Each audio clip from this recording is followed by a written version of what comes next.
Bom dia a todos. Eu, quando fui convidado para estar aqui pela Endeavor, o convite já não é convite, é convocação. Eu me tranquilizei e me preocupei, porque a Sofia está aqui, então quem entende bem desse assunto é a Sofia, eu sou mais um diletante amador, e me preocupei porque a Sofia sobe bem a régua. Mas, ao mesmo tempo em que esses sentimentos passaram por mim, o que eu fiquei preocupado era como é que eu posso trazer algo a respeito do tema de engajar jovens que seja efetivamente uma contribuição a todos vocês aqui. E aí, muito com base na minha experiência concreta de ora ter empreendido, ora ter trabalhado como executivo em algumas empresas. Bem, a primeira reflexão que eu mesmo fiz comigo, pensando no que poderia trazer aqui a vocês, era esta pergunta. Portanto, como a organização pode se tornar uma escolha de vida e de carreira para estes jovens e não apenas uma escolha, uma oportunidade de curto prazo. Essa é a primeira reflexão que me trouxe na elaboração do que vamos falar aqui. E segundo, que tipos de contextos de trabalho são mais bem-sucedidos, são mais favoráveis para este engajamento no longo prazo. Então, eu espero que os slides a seguir possam nos ajudar a pensar um pouco nessas duas questões. Bem, eu queria começar aqui de pronto fazendo uma citação a uma leitura que eu fiz recentemente.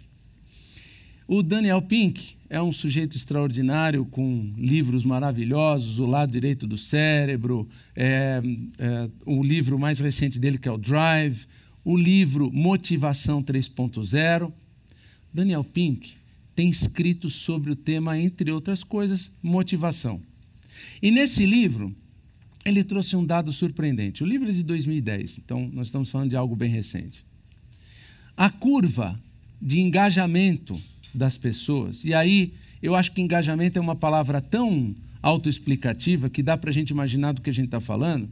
Por trás do engajamento tem nível de clima, rotatividade, o que a gente pode medir de indicadores de retenção. Vamos resumir por engajamento. A curva de engajamento dos indivíduos nas empresas americanas é uma curva profundamente descendente.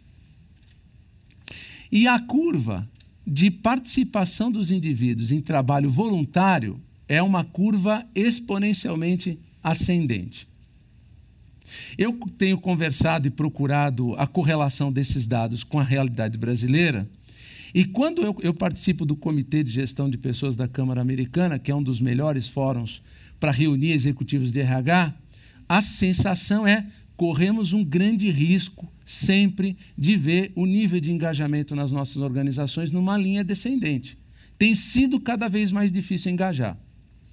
Conversando com o pessoal que me assessorava na Natura, no tema de trabalho voluntário, a percepção concreta é de que cresce exponencialmente também no Brasil a participação dos indivíduos em trabalho voluntário.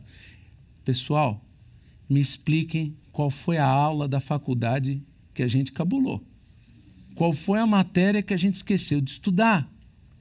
Isto significa que as pessoas estão com empenho e comprometimento maiores no trabalho não remunerado e comprometimento e empenho menores no trabalho remunerado? Qual foi a parte da história que a gente não entendeu? Ora, esse dado ele é tão consistente, ele é tão contundente, que nos permite fazer uma afirmação mais filosófica. Talvez seja fácil enxergar isso daqui na situação em que o indivíduo tem corpo e alma absolutamente separados. Corpo e alma desassociados.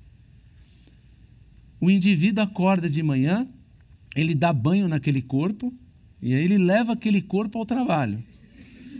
Aquele corpo participa de algumas reuniões das quais ele tem que lembrar o corpo de caminhar na direção delas e, eventualmente, falar e articular algo, e ele traz esse corpo de volta para casa, às vezes bem tarde da noite, dá banho nesse corpo, alimenta esse corpo e põe esse corpo para dormir, para no dia seguinte repetir, possivelmente, o mesmo script. mas não tem ninguém lá dentro.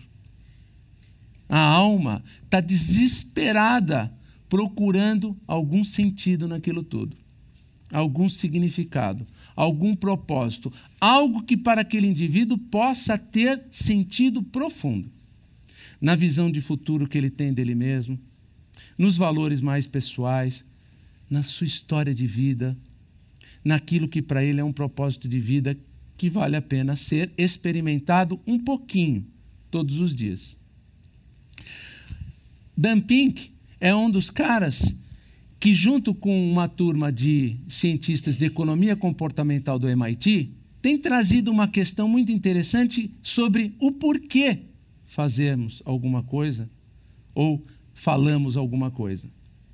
A gente, nesse mundo, mecanicista às vezes, instrumentalista, utilitarista, a gente está bastante preso no que e no como.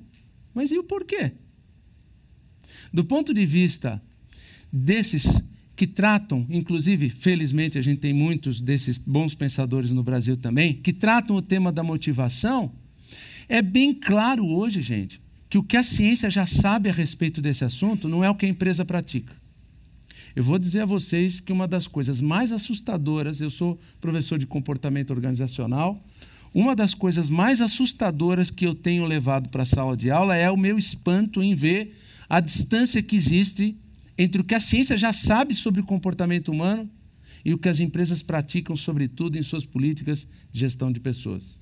E uma realidade já científica é, quando você tem um trabalho profundamente previsível, mecanicista, rotineiro, que não exige pensamento complexo, interatividade com os demais, atuar em colaboração, inovação, a motivação do tipo, se você fizer isto, te dou aquilo, ela funciona. Ou seja, este tipo de motivação, ela é mais eficaz quando você tem uma tarefa com essas características. Mas a ciência do comportamento humano, que já cansou de comprovar, em país de primeiro mundo, em país de quarto mundo, que, do ponto de vista humano, quando você tem um desafio que ele é mais complexo, que ele pressupõe uma visão mais do todo, um olhar à distância, um se colocar como testemunha daquilo, trabalhar em colaboração, trabalhar com incerteza, com polaridade, com ambiguidade, com desafio de inovação e criatividade.